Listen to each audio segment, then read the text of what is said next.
with your whole chest, speak it with your mouth. Five Ring Kings is what we're talking about. From Lars to the V-Block, everybody shout L-A, L-A. Big city of dreams, but everything in L.A. LA is your house. Welcome to this episode 288. I'm here with David and Lewis. Hey. What's up, everybody? And you guys, what you just heard right now was our new intro.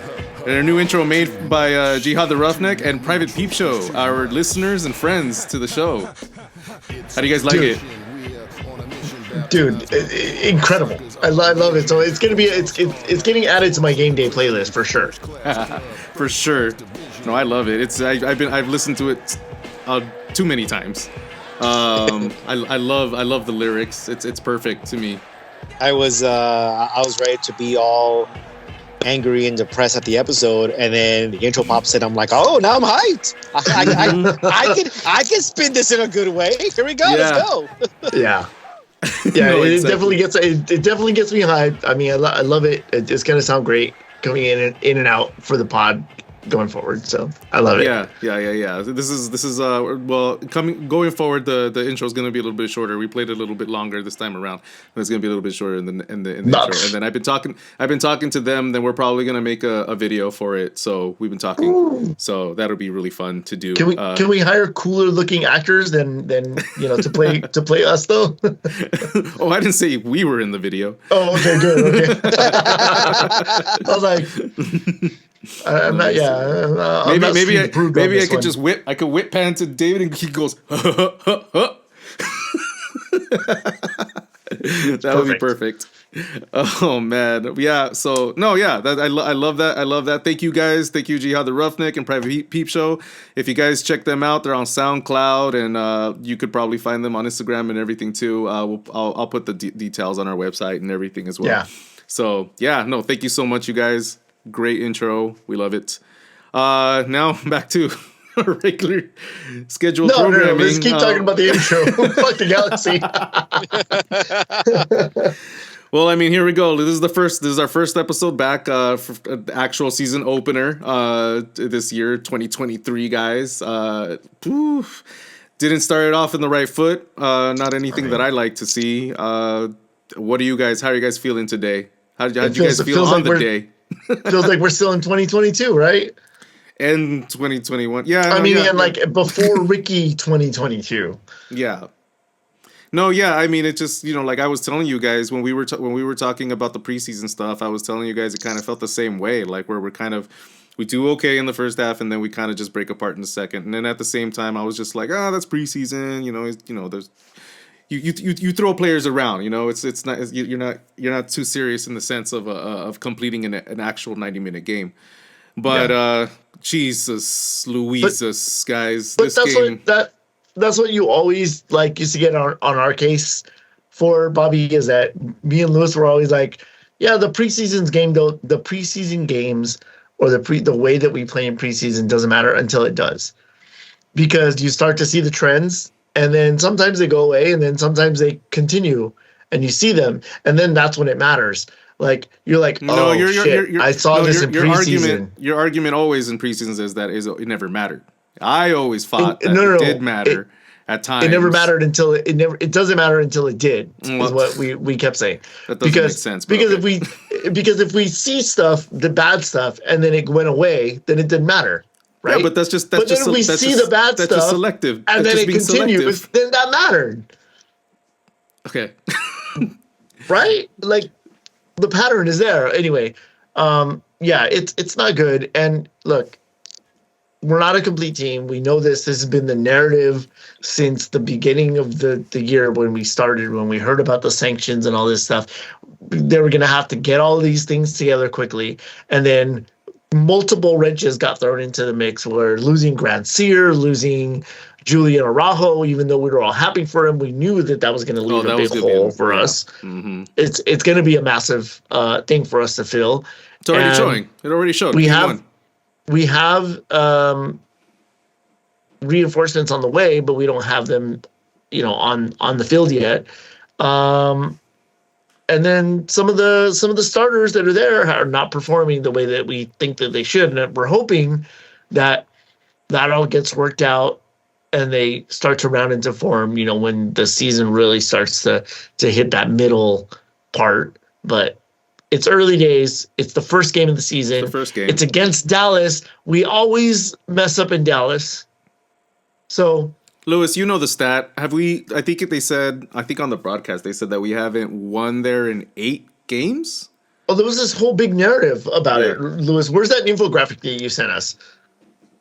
Oh. Well, Go for it. I would have to pull it up, but that actually came from Joe Totino.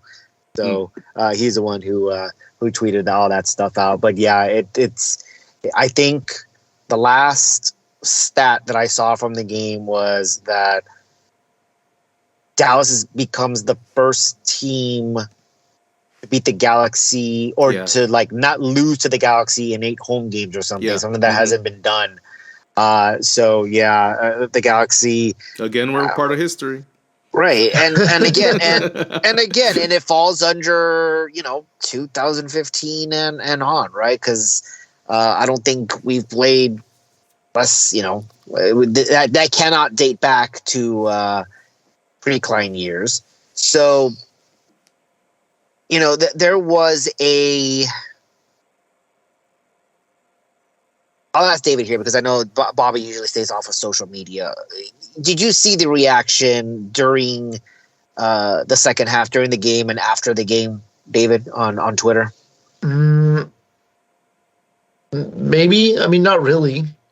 Okay. So, there was... there was obviously, emotional reactions to game number 1. Some people have already basically thrown this team away for 2023, pack it up, and then start in 2024. That's obviously natural, and that's going to happen. You're going to get those, type of people. You're going to get the people who are saying, a little bit more rational. And hey, dude, this is game number 1. This is game number 1.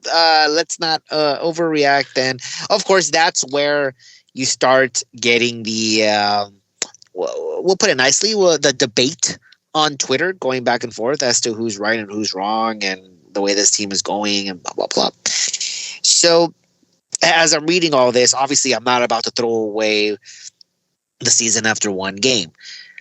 But when I was looking at it and I was trying to think about it subjectively as I possibly could, I said, you know what?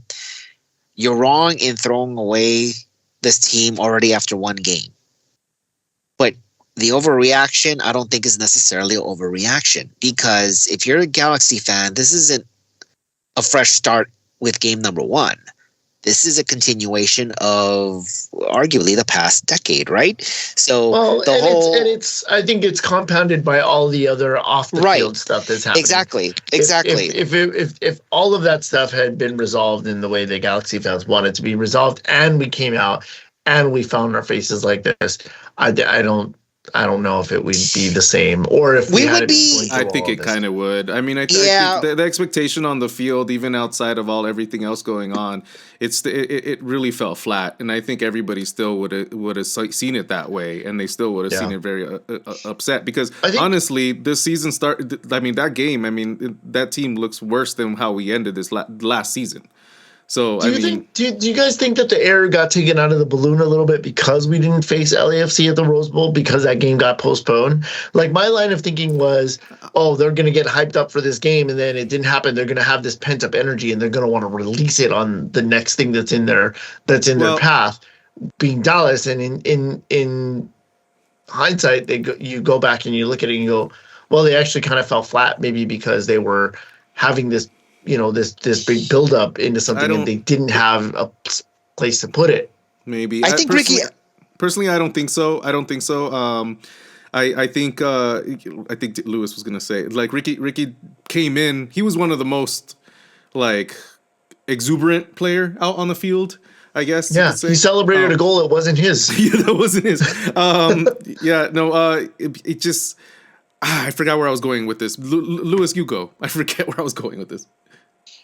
What I was going to say is Ricky Puig actually said it in the media day leading up to the game, was that this was his longest off season ever in his career. So I'm not necessarily sure that he felt rusty, if he was anxious, if he was antsy, if he was, Dude, the guy's saying he's kind gonna of be dulled out. MVP. The guy's Right, saying he's I gonna mean- be MVP. He's gonna win everything. I don't think he's coming in with squeaky elbows. I think he's greased up and ready to go. I don't think He's so. He's also one of 10 other players. So it's not, this isn't where Yeah, he wasn't the it's issue. all him.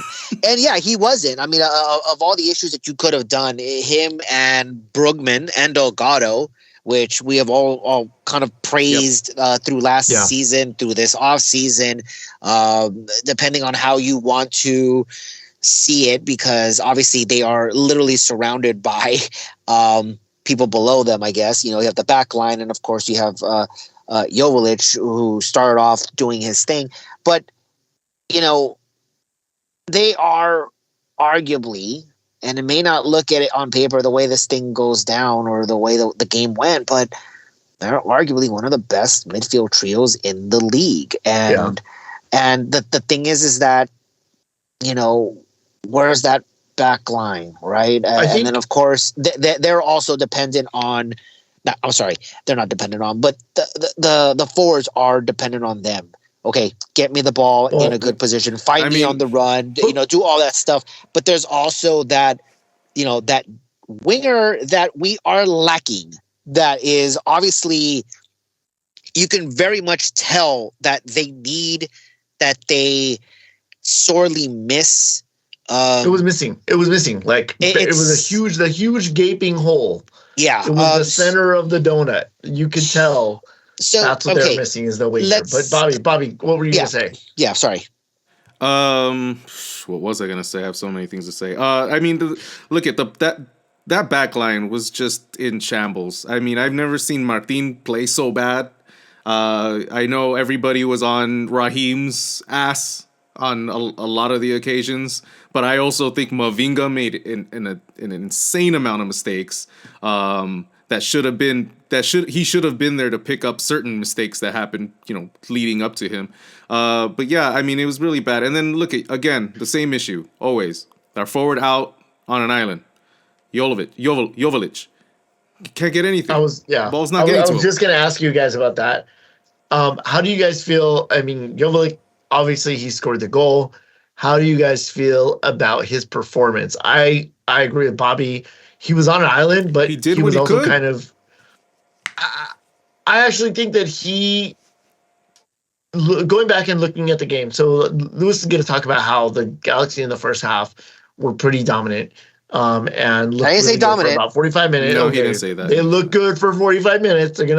But rewatching the game, and we talked about this a little bit on Balls and Beers. Going now. They did not look as good as you think they look. They looked, because rewatching the game, I saw they're on their heels. I like the thing that was like I said, the center of the donut, big old hole, is the lack of wing play, and I think that has a huge part to do with the defense and the way that the defense broke down, because there's no wing play, and and what we were getting out of Memo Rodriguez and out of Efrain Alvarez, they were both cutting into the center, so that left Raheem and Leerdam to have to provide that width, and that just completely made the defense fall apart. It stretched the defense out completely.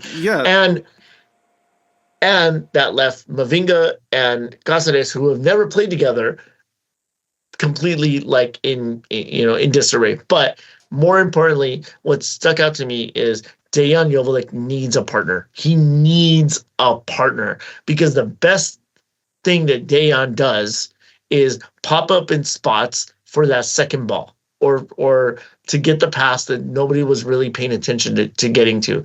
And I think that for most of the game, Dejan maybe was on a little bit of an island, but he wasn't doing himself any favors. He kind of disappeared for a lot of the game. That's because they couldn't get the ball to him, dude.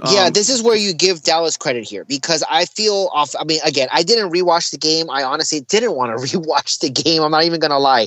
Obviously, I know it's available now, at least more easily accessible than in previous seasons. But watching, especially the second half, was one of the No, I'm not going to sit there. That's a recency bias. It's not one of the worst things I've seen. But I think it was one of those things where I expected more from the Galaxy. It was definitely a winnable game. It wasn't that we were supposed to be run off the field. We were right there. At the very least, we have to understand that we were the road team, and in a place that we normally do not win, we weren't by any means dominant, and we weren't by any means perfect. I'm well aware that there was a lot of scrambling going on defensively in that first half. I'm well aware that they hit the post within the first 5 minutes or so. Definitely the first 10. Don't remember exactly when that happened. So we could have been down. I think on more than one occasion, Bond had to come out of his box to clear a ball. No, there was 3 times. That's the thing, because our defense were playing so high throughout the entire game that Bond had to come out like the entire box 3 times and putting ourselves in situations. Even at the end of the game, Jalen had to rush back to the box in case they shot the ball over Bond, but thankfully it went wide. But yeah. Yeah, I mean, so it wasn't that we weren't without our flaws in the first half. It wasn't by any means a perfect first half where, damn, we should have been up by 3 goals or something. No, I thought a 1-1 scoreline. Just if you take away the fact that they scored literally on the last play of the first half. Take that away. It could have happened at any moment in that first half. I thought 1-1 was a fair score going into halftime. It was just really unfortunate, the timing of the goal. But definitely a game where, like, all right, well, you know what? You kind of just, fix the defense a little bit and continue what you're doing going forward and get yourself 3 points here. It's there for the taking. It's definitely there. It's definitely not out of the realm where, like, hey, you're not getting run off the field. But then you got run off the field practically. They just completely looked not in sync in the second half. And this is where I will give Dallas credit, because I don't want to say it was a tale of 2 halves. I don't think it's that extreme, but I do feel that Dallas did what they were supposed to do in the second half offensively, and definitely exploited all those holes that the Galaxy had on defense. I mean, the result was fair. Statistically, it looks a little bit more even. But I think it probably just more from the Galaxy first half than it did the second half. There were some surprising positives in that first half. I know in the first, if I can recall, at least the first half hour, Efra looked kind of, spirited and motivated. I'm gonna give him the one moment where he was going on the line towards the goal. Everything after that, I didn't really see too much. Honestly, rewatching it, the first 20 minutes, Galaxy did not look that dangerous. It just didn't look good. And then I don't know what Cáceres was doing with the volley, the ball in the air, throwing his hands up, trying to catch it, trying to volleyball it. Is it an Uruguayan thing? I don't know what he was doing. I think. I don't know. I was gonna say. I think you hit the nail on the head. He learned that from Luis Suarez, because there was 100% of time where he did something like that, and then the referee had to call a handball, even though he was the one that committed the handball. I don't know. That was such a weird. That was such a weird thing for him to do, and then go complain about the ref. Like, dude, you saw you had your hand full on in the air, 2 hands in the air, like you were playing volleyball or something. I don't know what was going on there. I mean, in this day and age, like, you're not getting away with that, dude. Everyone's gonna see what you're doing. It's kind of weird. Not again. Also agree. Not sure what's going on, what he's thinking, what he's trying to do. But obviously, whatever. Yeah. It is what it is. We had some good takes from Ricky. At least we had some good shots from the outside. I mean, it went wide a little bit in the 26th minute, but I mean, it was pretty good. And then again, But this is where I give Dallas credit, because I felt, and again, I didn't rewatch it, so maybe you guys can correct me here. I thought he was more effective in the first half than the second. I thought he was completely MIA in the second half. Yeah. And so that's where, I had said going into the season, again, one of that lost episode, I said, who's stepping up? Because you crash on Ricky Puig, does this team go down? Well, Who's going to step up? The only person right now, at least in that game, was Brugman. That's to me. And he's not there for offensive purposes. Sure, he's more of course. defensive, and he probably is a link between both the offense and the defense. But I look at Brugman, and okay, this is the enforcer, right? You're not supposed to be making the final pass. Those shots that you took from the outside last season, maybe that's just like the icing on the cake. You're not supposed to do that, but we're gonna take it if you did.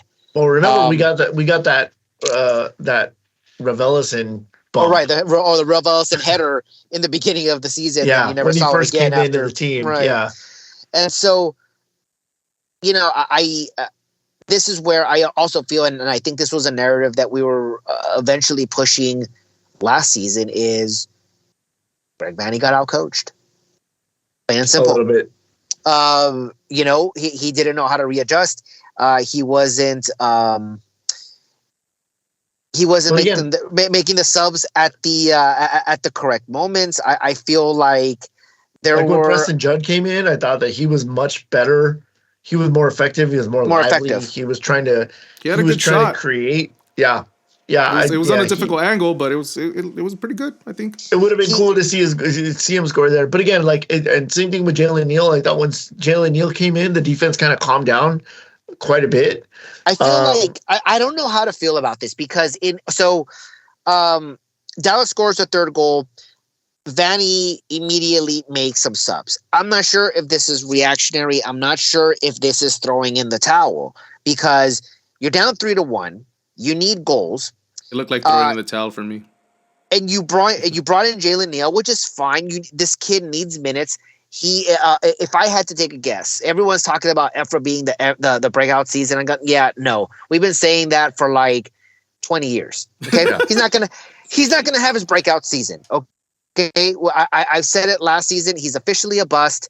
He has given us exactly what he's going to give us. He's at his max. I would like for him. I would like very much for Efra to have a good couple of running games, maybe in the Leagues Cup, and then get sold in the summer. Right. He's given us as much as he's going to give us.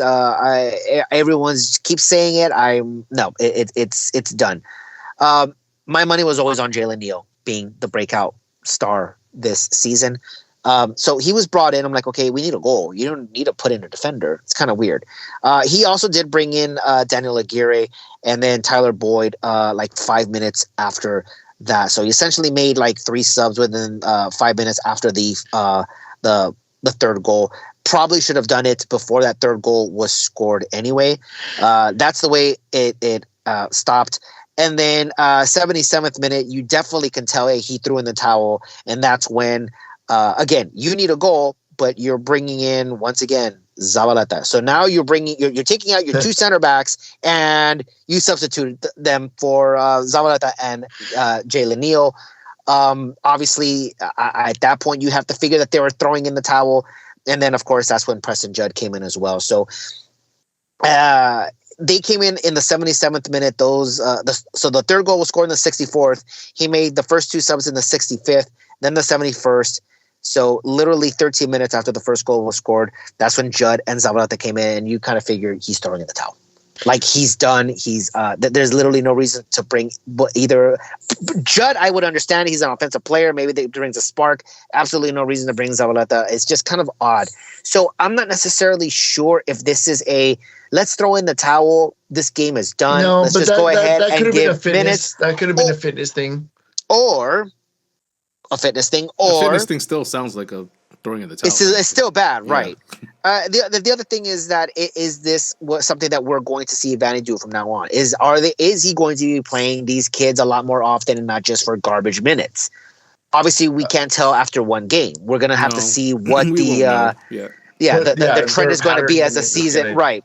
So that's exactly what I was gonna say. Is that I feel like for the most part, Vanney gets his starting lineup right. He gets and he's making the best with the players that he has available to him right now. He put Memo Rodriguez, who didn't have a good game. He put Efrain Alvarez, who was very active but didn't have a good game. You've got Dejan Joveljic, who is on an island. He looked like he could. I would like to see Dejan and Judd out there on their own, together now. That's but we had dangerous right now without Chicha. But yeah, I would like that too, though. Why is it? This is the time to do it without Chicha. Now you're not sacrificing Chicha to come out. But what if you lose? What if you lose either or Judd or Joveljic? Then you have only one striker for sure. That's still the case. If we lose one or the other, I don't see a reason to not do it. But either way, I think that the one thing that we are going to see, I should say the one thing that we know for sure throughout the season that we're going to see consistently is Vanny's sub patterns and him not being very proactive and being more reactive to what's happening in the game, and his lack of tactical adjustment happening. I think now we've got enough evidence to say that he's probably not very good at that, and we probably shouldn't count on that saving us from a game. I think that he needs to have the starting lineup right, and the starting lineup needs to perform in order to secure a game, so that when he does bring in the subs at the times that he brings in, I'm not saying that the subs he brought in were bad. I'm saying the timing of those subs were bad. Right. The timing. Yeah, exactly. And I kind of agree with that, because who else are you going to put in, right? There's not really much else that you have at the moment, at least with the pieces that he currently has. So yeah, it's more about the timing. And kind of understanding the situation. And again, I think 13 minutes after the goal scored, where look, just if you get one in, momentum is on yours, and you get one more, you get the road point. It just kind of seemed like when you brought in Zabaleta, it's like, wow, so you're just throwing in the towel, huh? Like, that's it. It was just kind of it was odd. Needless to say, Twitter was not happy when that happened. And even when Neil came on, I think people were happy to see Neil come on, but it's like, okay, you need a goal, and you just put in a defender. Like it's a little odd, but okay. Speaking of the lineup, let's go ahead, start this all over again. Guys, who was the highest rated player in this game? That's going to be tough, Bobby. You should start. This has to be Brugman for me. It has to be. That is the first player that popped in my head, and I was afraid to say it. I'm going to say, I don't think it's Ricky. I don't think it's Dejan. There's no one else. I'm going to give it to... You know what I'm going to say? No. You know what I'm going to say this is? Mark Delgado. It's Mark Delgado. So, yeah, the first player that, like, if you're asking me who is man of the match here, who was the one that stood out, it has to be Brugman. I have to agree with Bobby there. It would definitely be Brugman. And guess what? He is the highest rated player. It is Gaston Brugman. He had a 7.9 rating, the highest out of anyone else. Who was the second highest? That has Delgado. to be... Dejan scored the goal. Yeah, for me it would be Puig, but then I think because of the way the ranking thing works, maybe Dejan, but it would be Puig for me. So I would have said Puig. I also would have said Joveljic because he scored the goal, and we'd all be wrong. This one it's an odd one. There's literally no way you guys would have guessed this one. It's odd. Stop it, Alana. It's Leerdam. Leerdam is second overall, and he had a 7.5 with a yellow card. Yeah, I didn't particularly think he had that great of a game. Yeah. You know what? The thing is, I thought he was decent, and the only reason I thought he was decent was because everybody else was so bad. Opposite side of him, Edwards was so bad, at least in my opinion. Sure. Well, I think that's what I'm saying, that whole back line. 7.5 rating for Leerdam. He did get the assist. He was the guy who made the cross into Joveljic, so he does get credit for the assist there. He also had a yellow card. However, depending on how you want to look at this, 65th minute, he gets subbed off. So he didn't play a full 90. He played 2/3 of the game, so just take that as you will. So there's that. Okay. Who was the worst rated player in the game? And I think this is hard. I think this is harder. Bond, but I think outfield players it's probably F rating. I just feel like Bond was just in a bad situation, which is such a huge bad line. But I get that all those goals can bring his rating down, but I don't know. I have a thing on my shoulder this past game. I know it's gonna be for most people it's gonna be why am I blanking right now? Raheem for most people, but I'm going with Mavinga. Okay. David hit the nail right on the head. It is officially Jonathan Bond at 5.8. If you're looking at the outfield players, it is Alvarez at 6.0. Oh wow. David, breakout season, baby. He played 77 minutes. He was one of the final substitutes. I believe that's when I think he came in. I think Jed came in for him. Memo Rodriguez also at 6.0, but I'm going to give the nod to Alvarez here because he played longer. So, I'll give the lower rating to Alvarez there. Rounding out the rest of the team here, Jovic with a 7.0, still below Delgado and Puig.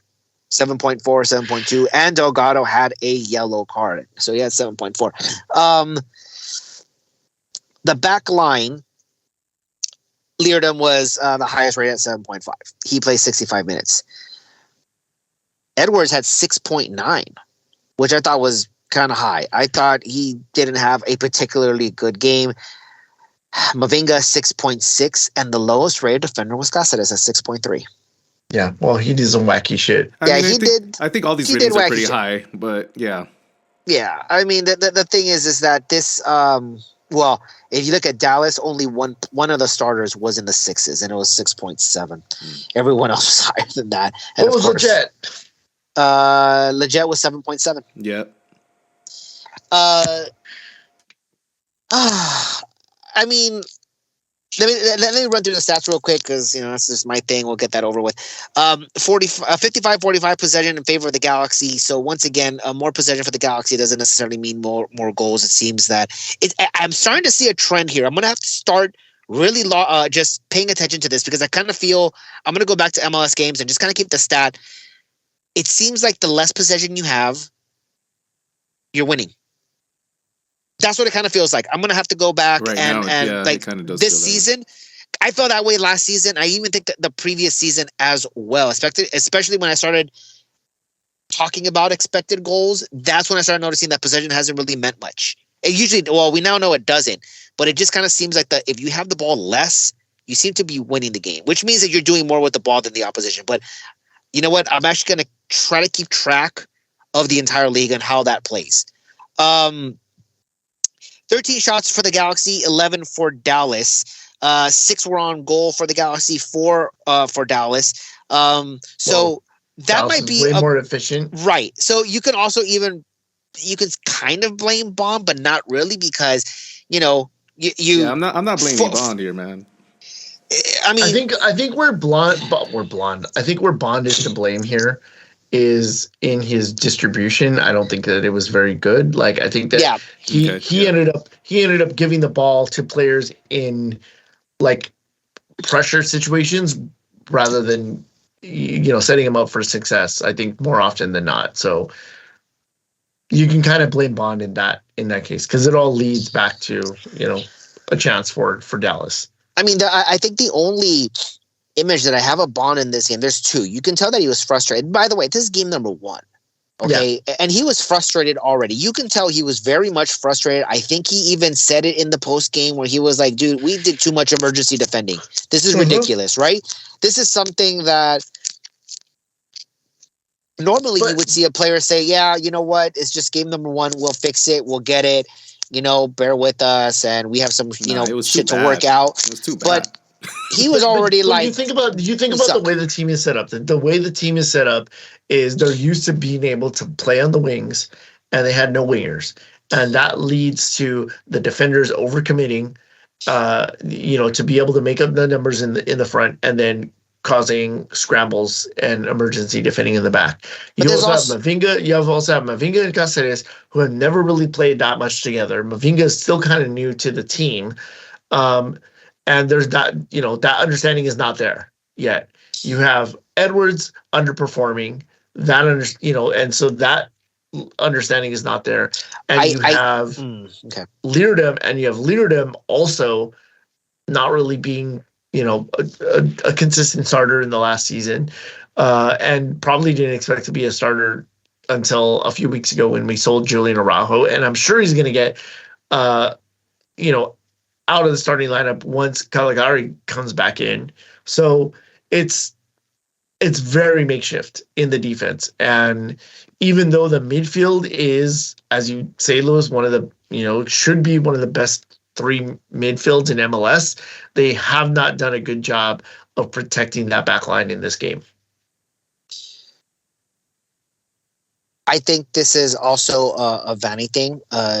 There's many people who have said you can easily this team right here is set up for a 3-5-2, and Greg Vanny is not going to that. Several either whether it's the guys on extra time or just I believe just some guys like Alex Ruiz and Mike Gray have also said that this is probably, I'm sure Josh has said it at some point, that this team is set up for a 3-5-2 and it's just not happening. Greg Vanny's just not going to that. He has a personnel for it, but he's not going with it. And in which case, again, this is one of those things where you're saying, okay, was he out-coached? Is he? I'm sure he's aware of a lot of things that are happening. Edwards being one of them, right? I think he called out Edwards, saying that he knows it, right? That he's got to do better. The thing with Edwards is, you said he's underperforming. I disagree. I think that that first half of last season or whenever it was, I think that was overachieving. I think when you're looking at the overall performances of Edwards, that was the anomaly, and he's giving us exactly what he is. He's not really a good defender, and this is, and that this is something that I have, it's a pet peeve of mine. If you're going to call yourself a defender, then defend. If you want to go up, play in the midfield. Okay, I understand also that this is a system that Greg Vanny runs, but you also have to understand, okay, someone like Todd Donovan or Ashley Cole did this very well, as did Julian Araujo. When to go up, how to be back in position. Edwards hasn't figured that part out yet. So it's kind of like a Will Felcher thing, right? It's like you're going to go up as much as you can, and that's fine. But getting back and being in position and just stopping the guy in front of you when you're not even going up and you're just staying back, you're not a defender, dude. You're in the wrong position. Be productive. Be productive going forward and come back and get into your position and don't get caught out. Yeah, don't cause somebody else to cover for you. I mean, I get it. It's also a situation as a defender, that's your first. For me personally, if you're a defender, that is your first job. If you can go forward, that's just added, pluses. That's an extra value that you have. But your primary function as a defender is to defend. And right now, Edwards is not it. Hence the Caligari signing, because I think, like I said, Greg Vanny has recognized that this is probably not it. We have to and improve Caligari in this likes position. to go forward. If you look at he doesn't. The things that Caligari does, he does go forward a lot. From what I'm hearing, it's the exact opposite. He actually isn't as good going forward, and he's better defensively. That's what I'm hearing, or that's what I'm reading. I don't know. That's what I've read so far. Yeah, I don't know the guy. I cannot have an. I didn't know this was a. He never replied to my email, so I don't know. I didn't know this was an Italian mob boss thing. I don't know the guy. Never met the guy. Maybe he is. Maybe he isn't. We want to fight about it. Yeah. So I obviously. Yeah, this Galaxy team has holes in it. I'm not ready to throw it away. I still feel that this team is just, a couple pieces away from being complete. I don't think losing Costa is a big thing. If anything, I think that's a plus. And Chicharito being gone kind of takes away the super sub in Joveljic, because I don't think you're really having that much of a drop off there. They both kind of play somewhat similar. Give them the ball, they get a shot off, they have a pretty good chance at scoring. So it's not that big of a drop off. I think obviously Judge can Joveljic be is that super sub, to be honest with you. It could be. Obviously, he's the one that's hungry. He's going to be something to prove. But again, time will tell to see is he getting like legitimate minutes, or is it just garbage time? He could be, but it's up to Vanny to give him the meaningful minutes if you needed a spark, especially with Chicharito out. Obviously, that could happen, but when Chicharito is back, what happens then? Because you're not going to put Judd over Joveljic. It's just absolutely not happening. Right. Do you completely change your formation, take out Chicharito, and then put in those two forwards and see how that works depending on what you need?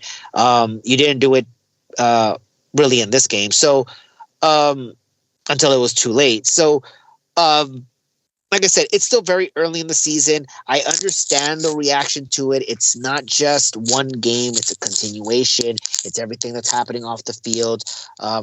If Klein was, fired or his contract had expired, they didn't renew the contract, and it's a brand new day and this happened, maybe it's like you would still be frustrated, but it's like, okay, give it time. It's a new project, it's a new guy. You could still blame all this on Klein, right? Because it's always the previous administration's fault until that third year, right? So, obviously going into game number 2, I'm not as encouraged as I was going into Dallas. Like, okay, let's see what we got here. You're probably going to have the same gaps. No Chicharito. There's no Costa. Efra will still be Efra. You will still have, I'm assuming, Mavinga in that lineup unless Neil takes his place as a starter. I think or I would be okay. Sega. I would be okay with Neil coming in as a starter, playing next to Cáceres. I also would agree with that. Also, Sega Koulibaly was not in the lineup, which I thought was kind of weird. I thought maybe I missed something. I'm not sure if he's back this weekend, but apparently he is in France dealing with something with a personal reason. Yeah. Nothing else was said, so not sure what's going on. Yeah, so obviously his head is whatever it is. We hope it's nothing bad, but I can't imagine that it's something good. Again, unless it's like a birth of a child or something. But I'm not sure if he's coming back this weekend. The latest on Caligari is Vanny said if everything goes smoothly, he should be with the team in the next couple of days. I'm paying more attention to the if things go smoothly, in which case I'm kind of expecting him in like May or June, because this is the Galaxy. So there's that. Who's too late to add him to the roster at that point, Lewis? Also true. Yeah. So, there's definitely that reinforcement there. So, whether or not you like it, obviously there's going to be depth. If Edwards goes to the bench, there is that depth piece there. You have, you still need the right back. You still need a left back. They're looking at a left back. There was a kid from Sao Paulo that they wanted, but apparently I forgot his name. But apparently that he just turned down the offer. He did not want to come here. That's where it stopped. So again, I think this is Vanny basically understanding that it's probably not Edwards. And I kept saying Caligari. He's a right back though. But yeah, I think he is looking for a left back. I think he's aware that you might have a left back problem here. He understands that they're missing a winger, and he even said there's probably 2 or 3 more pieces that are, probably going to be coming in. Well, I have to pretty much all but guarantee that they're looking at a winger. And remember, there is that, Max Tam spot still very much possible. They have to do it before April. So I'm pretty confident that it can get, or at least not sure that it'll all get done, but I'm sure that they are working, putting all their resources in, getting in that winger. They know that that's like the missing piece there, and they have a lot of money to play with. So it's a matter of sealing that deal. But I'm in the camp of, hey, you know what? It's game 1. It's a long season. The team itself, it's fine. Just, you got to shore up, just fix a couple things here and there. And there's also the rumor of the left back from Lanús, who was it, 19-year-old Julian Ayude. That the Galaxy are very interested in, and I think that they should be, because they could use all the Ayude they can get on defense. Yeah. So that being said, going to Kansas City on Saturday, another place where we don't do well, regardless of how poorly or not Kansas City is doing. It's a place that we do not win at. Obviously, for our predictions, listen to Balls and Beers, but I'm not sure we're as confident going into this match than we are as we were going in Dallas. I think it's going to be interesting to see after what happens in this game. And then, of course, with the boycott happening on the following week, or at least the visual of that for the first time happening this season, the following week after that against Vancouver, our official home opener at the Digs.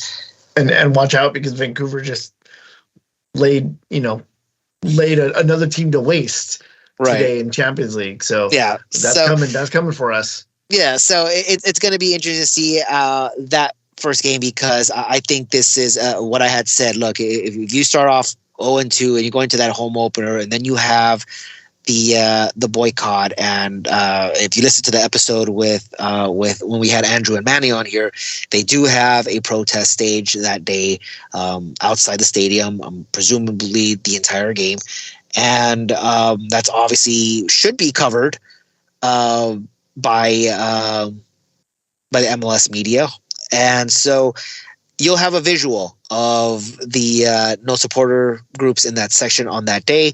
And if Vancouver, I don't think lightning will strike twice, but if they happen to do that again in that particular game, that's going to turn some heads. Starting 0-3 with the boycott, I think that actually helps the cause. So it's going to be interesting. The next 3 weeks should be very interesting. Any last word, guys? David? Bobby? David? Bobby? No, I mean, look at we'll see again. Let's see what happens next weekend against SKC. I don't know how we're gonna be able. I mean, going from the last game, I'm not highly optimistic, but at the same time, we'll see what happens. What kind of starting lineup Banny puts out, and see how we perform. But Lewis is right. We do not perform well at SKC, so don't be too dissatisfied if we get a loss there. And then Lewis jumping the gun, but we're gonna see what happens when we get back home. But we'll get there. We'll be covering it. I'll be covering it as well. So we'll be seeing it on our channel and hearing it and everything. So definitely that'll be there. But that's another game away.